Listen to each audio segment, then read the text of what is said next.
there's this difference between persons who start out early with their research and persons who don't. And this is not talked about enough because most persons out there who offer to help you with your research don't really care about the outcomes you get in the long run, right? But let's get into that.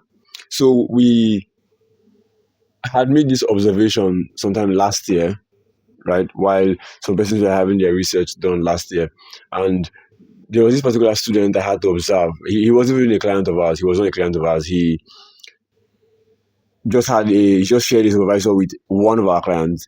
But then I realized something. When he had started out with the research, he was one of the persons who had showed up first, who had submitted topics first. He had done follow-ups. His topic even got cancelled, but then he got follow-ups, and then they approved his topic, and then they got to the work. And there were some kind of errors he would make that you would expect the supervisor to get pissed at him. But even when he got pissed at every other person, he didn't get pissed at this person, right? So I began to try to understand why he was being kind of preferential. It wasn't preferential treatment. In the long run, I did understand something.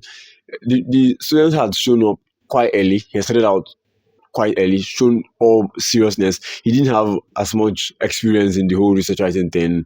He still made some kind of errors here and there. But that level of seriousness he came into it with, this person was simply matching the energy.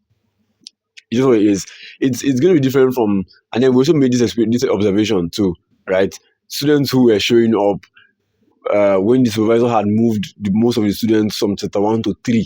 So when we are working in chapter 3, then one person just shows up suddenly with a new topic, right? The supervisor is simply seeing you as a weapon fashioned against him, and he's going to treat you as such. It's just how it works, all right? So if you're still thinking of pushing that your topics submission to a second semester, or you've gotten a topic but you're still dilly-dallying on how to start, on when to start, you're pushing it till next week, you'll be doing yourself more harm, right? Because you have to understand that even when you start, you're going to have mistakes to be corrected. And if you start correcting mistakes, then you're going to be stressing the person making the corrections for you, because he believes the bulk of his students have passed this point, except you.